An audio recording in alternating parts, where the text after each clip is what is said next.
All right, good morning, everyone. Welcome. Happy Monday, y'all. That weekend. I swear I say it every Monday, but that weekend went by so incredibly fast. My name is Jennifer Bonner. I'm the manager of nursing services here at Archer Review, and I am so excited to have you today join me. We're going to be talking about turning setbacks into comebacks. So we know that in nursing and life in general, things don't always go as we had hoped, right?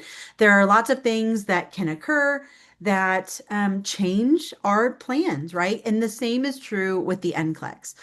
So I'm curious, let's start out with where are you joining me from? So go ahead and open up that webinar chat and let me know where you're joining me from. Now, you're also going to see another area on your screen is going to be showing you a Q&A. So if you have a question for me, if you have questions along the way, please feel free to throw those questions into the Q&A and I will answer as many of those as I can. If I don't get to your question or you have something you're not particularly comfortable putting in there, please don't hesitate to reach out to us at nursing at archerreview.com. All right, New Hampshire, Maryland, Saudi Arabia, Philippines, Vegas, Connecticut, Boston, Florida, Newfoundland, Philippines, Alabama. Awesome. California, New York, Manitoba. Awesome. I love seeing where everyone is joining us from, all over the world in all different time zones. So, welcome. A little bit about me if we've never met before. Like I said, my name is Jennifer Bonner. I serve as the manager of nursing services here at Archer Review, and I love what I get to do. This is what my passion is, getting the opportunity to walk alongside you as you are coming across that finish line, or maybe you're still chugging along towards the finish line of passing that NCLEX. So whether you just started your nursing journey, whether you are getting ready to take your NCLEX, maybe you're still in the thick of it, you're still in nursing school, you have a place here at Archer Review, and I am incredibly thankful to have you here. So, like I said, today we're going to talk a little bit about turning setbacks into comebacks. So, what happens when you have prepared, or maybe you didn't prepare for the NCLEX and you had an unsuccessful attempt? Now, first thing I want you to know is that this test does not define you. It doesn't tell me who you are as a person.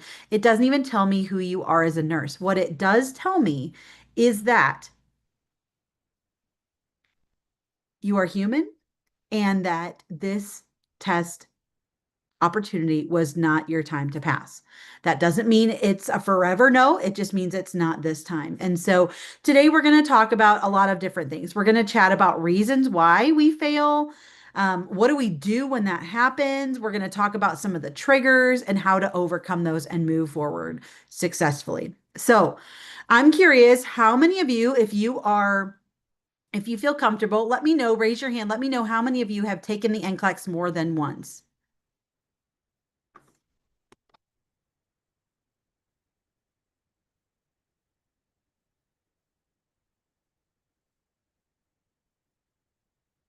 Okay, I've seen a few of you have taken it before. A few of you are getting ready to take it. Okay.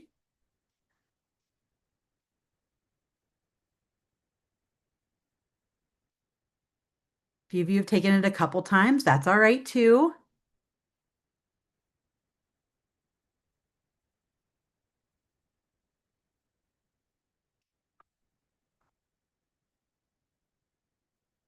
Okay, a few of you have taken it a couple times. All right. So, regardless, if you're getting ready to take it, if you've taken it before, this is a place for you. So, let's talk about some of those reasons why there may have been a failing result. Sometimes it's just if we sit down and we're honest with ourselves, sometimes it's that we just didn't prepare well. It's that we didn't put the work in to get there.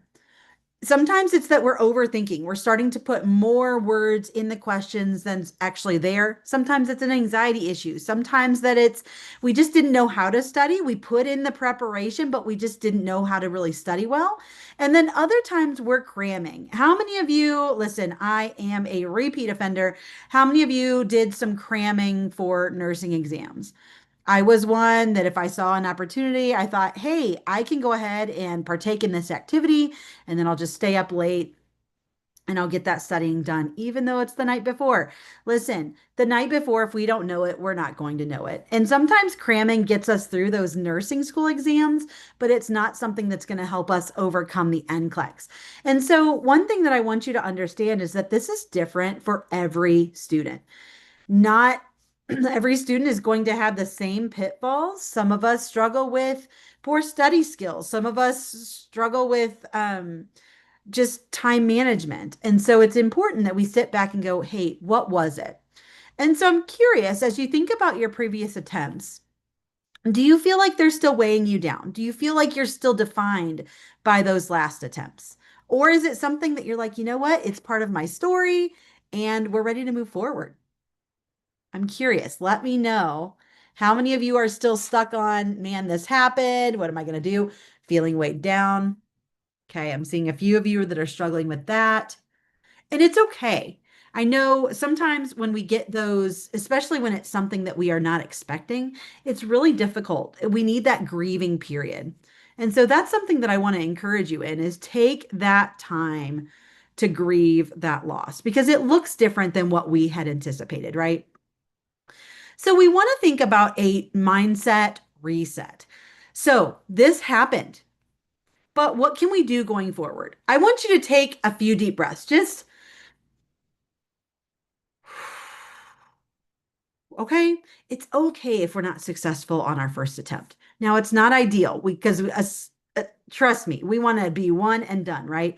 The NCLEX is hard. Being a nurse is hard, but it's okay to give yourself some grace. Okay, think about someone that's learning to walk, like a little one, and they get back up again when they fall. No one's getting mad at them when they fall down, right? So they get back up and they try again. And here at Archer, we want to help break these difficult concepts down to help you to improve. So give yourself that permission. You know what? If I fail, it's okay. Now, if you're here and you've already taken that exam and it was unsuccessful, take that time that you need to grieve it, but then get back up and go after those dreams again. That does not mean that you are a bad nurse. It doesn't mean that you are any less of a person. It just means this was not your attempt. And we need to figure out what is it that happened and how can we move forward. So, we're going to talk about some of those things that can lead to an unsuccessful attempt. Now, one of the big ones is testing anxiety. I'm curious, and again, I'm right there with you. How many of you struggle with testing anxiety?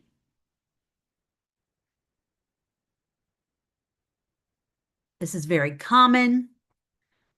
Yes. So, testing anxiety is a performance stressor. We see this very much attached to those high stakes exams, something that determines the next step, right? So, if you're in nursing school and you have to take a big test to get to your senior year, that's a high stakes test. It determines whether you get to go on or not. When I was in nursing school, we had to take one of those exams going from our junior to senior year. And then from our senior year, we had to take this exam in order to get them to sign off for us to test for the NCLEX. Now, we were still able to graduate, but they wouldn't sign that paper until we passed this exam. And so it was high stakes. It determined whether I get to go on to the next year of nursing school or if I have to start all over. Now, remember, you have already come so far in your journey. You're well equipped to conquer this challenge. And I want you to think of every study session as a step closer to your dream of becoming a nurse. So, there's a lot of things that can lead to testing anxiety, perfectionism, fear of failure, negative mindset, people chirping in your ear, hey, this test is hard. Are you sure you're going to be able to do it? We don't need that type of chirping. We don't need those additional voices in our head. And so, when we think about testing anxiety, I want you to think about what your specific symptoms are. So we know that just like anything else, whether it's depression, anxiety, um, try to think of several others, but when clients come into the clinic, not everybody presents the same way, right? Sometimes they have a group of symptoms, sometimes it's just one or two, but typically every client is not the same when it comes to how they present. So I want you to think about those times when you have felt that testing anxiety. What are those signs and symptoms that show up for you? So for me, I start to feel my heartbeat typically up here in my neck. It starts to beat faster. I get really hot. So if you feel comfortable, let me know in the webinar chat, what are your signs and symptoms that come up when you are feeling that anxiety?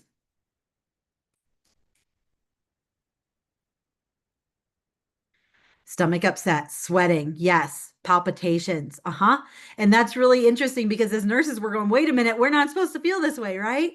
So if we know someone said not being able to read the question fully, okay, palpitations, stomach upset, that's becoming a very common one that I'm seeing you guys respond with. So when we know what our symptoms are, we're able to better identify what it is that's going on, right? So if we know that this is an issue, then we are able to better prepare ourselves. So when we feel these things coming up in us, when we start to feel those palpitations, we start to feel that our heart rate is rising, then we need to identify what it is that's going on. So when we are able to do that, we take a moment and we say, hey, I can do one of two things right now. I can move forward and push this aside and go, hey, that's not really there. I just need to keep powering through. Or we can take a moment and do something about it. And so I want to encourage you that when you feel these things, I want you to take a moment and work through it. So, the first thing we need to think about is what can we do to prevent this from happening in the first place? And preparing for some of that anxiety is one of them. Okay. This is a high stakes test. Going in with confidence, knowing that you've done everything you can do to prepare. Going through one of our Archer study plans, checking those lists of, okay, have I passed 4 to 5 or have I gotten 4 to 5 highs or very highs consecutively on readiness assessments? Have I passed at least one CAT? Have I gotten at least 80% of the way through the Q bank? Did I complete that study plan? Those are things that are going to help you know that you're going in with confidence.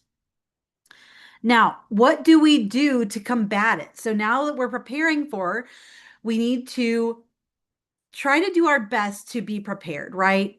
So Archer Review is a one-stop shop for all your NCLEX needs. We have the Q Bank, we have the on-demand videos, we have the high yield review, taking those mock exams, the readiness assessments, the CAT assessments. The CATs are designed to be more of a mock NCLEX. So when you take those, you're going to get anywhere between 85 and 150 questions. And I want you to pretend like it's exam day. Get your things together that you're going to need for testing day. Get your little earplugs in if those are something that you're going to use at the testing center. Go ahead and buy one of those cheap whiteboards just to kind of get the feel of what testing day is going to be like, and then sit down ready to take the full exam in one sitting. Readiness assessments, those are going to be the best predictor of your possibility of passing that NCLEX. So we want to see at least 4 to 5 highs or very highs consecutively, so in a row, before you take that exam. And then when you're finding yourself struggling in a particular area or just difficulty understanding certain topics, don't forget that it's okay to ask for help. So one thing that I want to show you is that here at Archer Review, we have an amazing group of tutors. So I'd like to show you what's available at Archer Review this week. So we see Lauren has a 1 minute or a 60-minute session this afternoon. It's sold out. Tomorrow, she has a hour session that's looks like 12:10 to 1:09 p.m. Central Time tomorrow. So there's a spot open there. On Thursday, Carly Behrens, Megan Miller have some open sessions. And I want to point out how many of you enjoy learning with Rachel Taylor. Y'all, every time I sit in on one of her sessions, I learn so much. And Rachel, our Director of Nursing Services, is offering this breaking down NCLEX style questions. Now, if you're someone that struggles with, listen, I'm looking at the question, but I don't know what to do with it, this is an amazing session for you. It is 60 minutes, so it's an hour long. led by Rachel Taylor. She's going to give you some slides. It's only $35 for that small group session. So definitely take advantage of that one. And then on Friday, there are two other private tutoring sessions available with Carly. So if you are someone that's struggling with specific areas of study, our private tutoring sessions are completely individualized. You can show up and say, "Hey, Jennifer, I need help in maternity." Or you can show up and go, "Jennifer, I just need help and I don't know where. Can you help me?" And the answer is always yes. So definitely head on over to archerreview.com. You'll go into courses. You can go into RN or LPN, and then private tutor section will get you right here to schedule one of those. They do go by quick, or they do go quickly. So I would certainly recommend if you're looking for a session this week to check those out. All right, so we've talked about what to do before the exam. Now the exam is here. What do we do? I want you to talk to yourself like you would talk to your best friend. You're not going to tell your best friend, "You can't do this. You're not smart." No, but we will talk to ourselves that way. Remind yourself of all the things you've done to get here, how hard you've worked. Remind yourself that you graduated nursing school, and that is no easy task. I want you to deep breathe. So when you feel those signs of anxiety showing up, I want you to stop, take your hands off of your computer, off of your mouse, fold them, put them in your lap, and take some deep breaths. Okay. In through your nose, hold it for 4, out through your mouth for 4. What that does is it takes your mind off of what you're doing and it puts your mind on something else. I'm breathing in for 4. I'm feeling that air fill my lungs. I'm smelling the air around me. It feels cold as it's entering. So it's taking your mind off of the question you're looking at and putting it on different senses. Releasing your tension. So starting from the top of your head, moving to the bottom of your toes, and completely clenching any muscle you can find in that area is going to be huge. And again, it's taking your mind off of the question you're looking at and moving into, okay, what muscles do I have? Am I clenching them? And then relaxing or melting into your seat. And then redirecting your focus. A lot of times we will look at each question, we'll kind of examine it. Is this one difficult, more difficult than the last question I took? Man, have I had anything on this subject before? Each question you get is a brand new opportunity for you to show the NCLEX that you're ready. So as long as you're still getting questions, you're still in the game. So take each question one at a time, focus on the question that's in front of you. Once you've selected your answer, move on. Now, the last thing that I want to look at is, how do we use Archer Review successfully? Now, one of the things that you can do is, we've talked about the Archer Review as a one-stop shop. It has everything you need to be successful.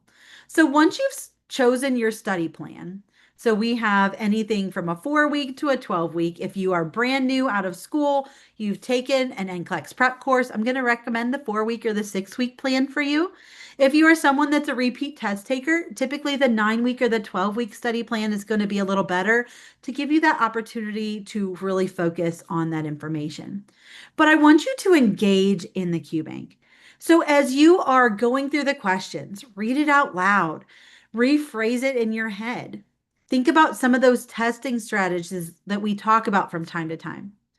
And then when it comes to the rationales, I want to make sure that you understand why the right answer is right and why the wrong answer is wrong. If you still have no idea, make sure you utilize those on-demand videos, or maybe you need to go back and study that content a little bit more.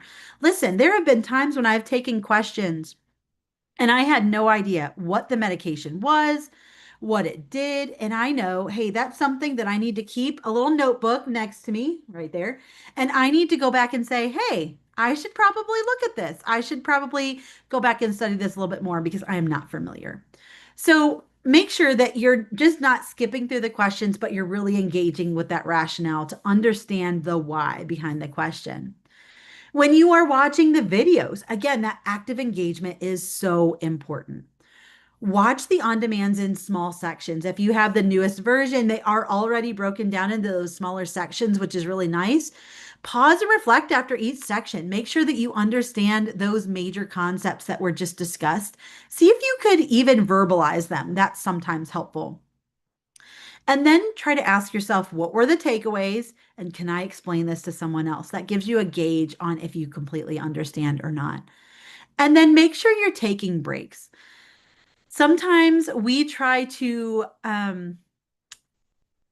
treat our body like an overfed toddler, right? We want to just keep spooning that information in there. We just want to make our brain keep taking that information. And eventually, our brain is going to run out of capacity and it's going to say, Jennifer, listen, you can make me watch this video again. You can make me listen to this podcast for the 18th time, but I am full and I'm not going to retain this information. And so, if you're taking time away from friends, family, anything else that you would like to do, we want to make sure that your study time is fruitful and it's going to be beneficial for you.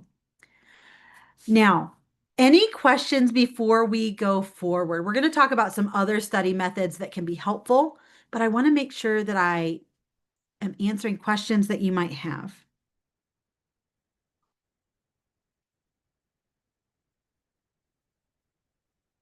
All right, I'm not seeing any. So let's talk about other ways that we can be studying. So we've talked about being actively engaged in the Q bank, in the videos. Other things that we can do is concept maps, and I'll show you one of those here in just a moment. Flashcards. This is particularly helpful when it comes to pharmacology because it's helping us engage with the information. Now, you can create these on the internet in various ways. I am one that I like to write them out because it's forcing me to engage with that information and to assign what is most important. It's forcing it to go from my eyes to my hand to my paper and then back to my eyes when I review it. So typically what I'll tell students is about 5 to 10 flashcards every night, review them on the weekend so that you're engaged with that information throughout the week.